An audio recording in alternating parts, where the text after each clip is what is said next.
Guys আসসালামু আলাইকুম। আজকে আমরা একটা আলোচনা করব পাড়া প্রতিবেশী নিয়ে। মানে একদম গ্রাম অঞ্চলে যেগুলা সচরাচর সত্য ঘটনা ঘটে থাকে, আমরা সেই আলোকে একটি ভিডিও তৈরি করব আজকে। আমাদের ভিডিওটা আজকে সম্পূর্ণ দেখার অনুরোধ রইল আপনাদেরকে। আমরা এই পর্যন্ত অনুরোধ করিনি যে আমাদের ভিডিও সম্পূর্ণ দেখেন, কিন্তু আজকে আমরা অনুরোধ করতেছি আমাদের এই ভিডিওটা সম্পূর্ণ আপনারা দেখবেন আশা করি। তো কি কথা কও, তুমি কও। যেমন ধরেন বড় ভাই বিয়ে করছে, ছোট ভাই বিয়ে করেনি, তো পাত্রীপক্ষ তো অবশ্যই দেখতে আসবে ছোট ভাইকে। তো দেখতে আসে যেরকম হয় না, পাড়া প্রতিবেশী জিজ্ঞেস করা যে ছেলেটা কি করে, কি কাজ বাজ করে। ছেলেটা যদি বা চাকরি না করে, চাকরি করলে তো শুধু কর্ম হয় তা তো হয় না। যেমন দোকান আছে, কোনো ব্যবসা করে, কৃষি কাজ করে, এগুলো কিন্তু একটা কর্ম। শুধু চাকরি করলে যে কর্ম হয় তা কিন্তু হয় না। এরকম পাড়া প্রতিবেশী জিজ্ঞেস করে ছেলে কি করে।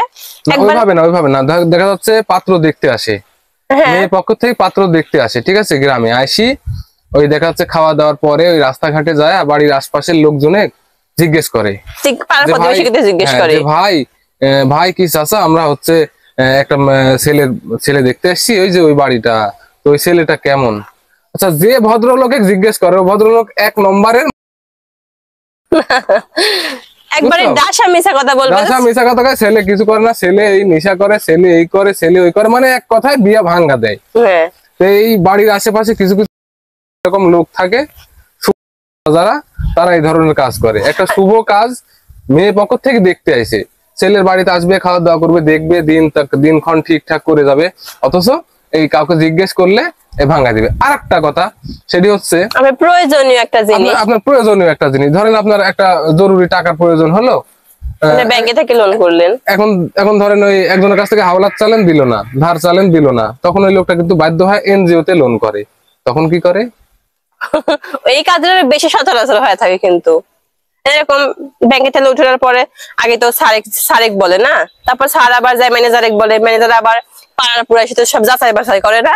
মানে যাকে জিজ্ঞেস করবে যে এই লোকে কি লোন দেওয়া যাবে না, অকর্মা লোন দেওয়া যাবে না, লোন পরিশোধ করবে না কি করে, মানে কিছুই করে না, বেকার করে খায়, হচ্ছে ম্যানেজার ভাঙ্গা দেয়। ওই জানে তোমার ইনকাম সোর্স আছে কিনা, ওকে বলি বেড়াবে, এই এলাকাত মাইকিং করে বেড়াবে, হ্যাঁ গাইজ আমি এত টাকা কামাই করি, এই করি সেই করি। মানে কিছু কিছু অশিক্ষিত লোক, বুঝছো, মানে শিক্ষার আলো ভিতরে নাই কো না, এই তো গ্রাম অঞ্চলে এগুলো বেশি, তারা এগুলো কাজ বেশি করে থাকে। কিন্তু এরকম হয় না। ওই যে বলে না যে গ্রামে 100 বিঘা সম্পত্তি থাকার চাইতে শহরে বাসা ভাড়া নিয়ে থাকা ভালো। কথাটা আসলে সত্যি, কথাটা কিন্তু এমনি এমনি আসেনি, কথাটা বহুত মানে কাঠখড়ি আলোচনা হওয়ার পর কিন্তু কথাটা বাইর হয়েছে, তাই না? তুমি দেখো, আমি যে ভিন্ন হচ্ছি, এখন যদি আমি 3 বেলা রান্না বেড়া খাই, মানুষ কি করবে জানো? ভিন্ন তো হচ্ছে, আবার 3 বেলা রান্না বেড়া খাচ্ছে, এক বেলা ঠান্ডা ভাত জুরান ভাত খাওয়া যায় না। আবার আমি সালে যদি জুরান ভাতে এক শ্বাস খাই, তখন কি করবে? ভিন্ন হওয়ার পর দেখে সেই সিপটা হয়ে গেছে, জুরান ভাতে খাচ্ছে সালে ক্লিয়ার। তাহলে আমি যাবো না, এখন তুমি কও যাবো কোন দিকে? গ্রামের মানুষ ওরকম মানে অশিক্ষিতর হার বেশি, বুঝছো, গ্রামে অশিক্ষিতর হার বেশি। এরা সচরাচর ওগুলা বোঝে না যে কোথায় কি হবে। আরেকটা কথা, যারা অশিক্ষিত তারা তো শিক্ষার আলো ভিতরে নাই, আর যারা শিক্ষিত মানুষ হয় অশিক্ষিতের মতো আচরণ করে। তো গাইজ, গ্রাম অঞ্চলে এরকম হয়, এটি আপনাদের মাঝখানে তুলে ধরলাম। তো এটা কেউ সিরিয়াসলি নেবেন না। গ্রাম অঞ্চলে এগুলো হয়ে থাকে। কার কার বাড়ির আশেপাশে কিংবা কার গ্রামে এরকম হয়ে থাকে অবশ্যই আমাদেরকে কমেন্টের মাধ্যমে জানাবেন। ধন্যবাদ সবাইকে।